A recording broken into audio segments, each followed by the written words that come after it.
Farming is another popular and diverse industry where you can do your structured workplace learning or work experience. You get your hands dirty, work outdoors, and enjoy the country hospitality. You may find yourself in a variety of situations depending on what kind of farm you work at. As with all industries, there are certain things you can and cannot do as either a structured workplace learning or work experience student. Work experience students are not allowed to operate farm machinery, including quad bikes and tractors or powered tools and equipment. Work experience students are also not allowed to undertake hazardous manual handling, which includes things like lifting, restraining, or manually moving animals. While we're talking about animals, if you're on work experience and under 15, you are not allowed to have any direct contact with them under any circumstances. However, you are allowed to do other tasks relating to taking care of animals, like preparing feeds. If you're aged 15 or older, you need to make sure the Working with Animals form is completed before you'll start your work placement.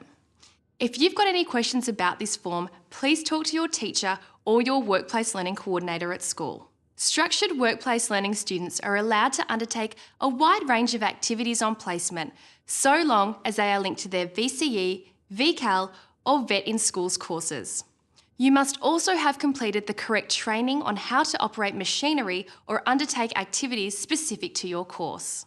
My name's Keaton, I come from Melbourne. I am in Year 11, I'll be finishing school in 1.5 years or so. I like agriculture because it's not in the city, not too many people. We study sheep, beef cattle, a little bit of dairy, how to fix up your soils to grow better crops, and lots of OH&S. Because of the variation of jobs on farms, it is absolutely critical that you become trained in all aspects of what you might encounter on the farm.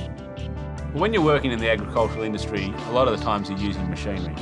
So you need to be well versed in what you're doing and aware of some of the dangers that are associated with using that machinery. I think it's important to have done some training and make sure that you're aware of what are the safety concerns. When you're working outside on the farm, you've got to make sure you're wearing sunscreen, a good hat, sunglasses, have plenty of water to keep you hydrated, and if you're working outside for a long period of time, make sure you take breaks in the shade. One of the things that we do is maintain fences, maybe even pull an old fence down and rebuild one completely.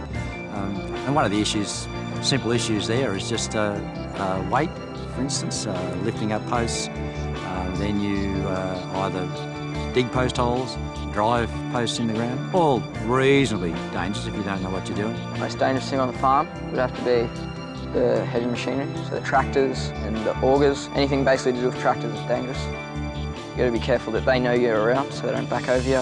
You have to be careful of other people working around you. When you're doing manual handling on the farm, you've got to make sure when you're lifting that you lift it correctly, you've got a straight back and that it's not too heavy for you. For an example, the heaviest augers you can't actually lift, you'd have to get a tractor to do it. But the smaller ones you can lift. If it's small enough you can do it by yourself, or you get another mate to help you out with it. When you work with animals, you don't know what to expect. You've got to move slowly so you're not scaring them. Managing animals is not difficult, it's just conducting yourself in a calm and reasoned way so that they know what you're doing, you know what they're doing, and moving them in the right way forward. One of the greatest farm tools is the farm quad bike. But once again, it's a tool that is beneficial if used correctly, but can actually be quite dangerous if it's not. If you're on level ground, you're a lot safer than on hill country. Be aware that you can roll over. Always wear a helmet. In farming, we use a lot of different chemicals of varying levels of danger. To use some of those higher levels of danger chemicals, you have to do a farm chemical users course, which teaches you about the danger and teaches you about the application. The MSDSs are on site and they explain what the chemicals are, what they've been used for, and any particular dangers that they may have. Make sure you've read the labels and you know what it actually is. So be very careful. Don't inhale it. Don't stand in the drift of it. Use elbow-length gloves and full-length protective clothing. Wash your hands before you eat after you've used it, and follow the procedure that's applicable to that chemical. It's important to have good hygiene when you're working on a farm, because when you're working with animals all day, they might carry diseases, lice, anything really, so when you come in, you always got to wash your hands and make sure you're clean. I really enjoy farming. It's a great experience, doing lots of fun things every day, but there is a serious side to it, and that's that it is one of the most dangerous workplaces around. So if you don't know anything, make sure you always ask and don't just try and figure it out yourself. The most important thing is you ask and keep asking until you are sure and you're convinced in yourself that you can do it. To finish, let's take a look at some of the common workplace hazards in the farming industry. They are machinery and equipment, manual handling, UV radiation from the sun, mobile machinery, quad bikes and tractors, working with animals, and hazardous chemicals. If you would like more information about safety in the farming industry, talk to your teacher or employer.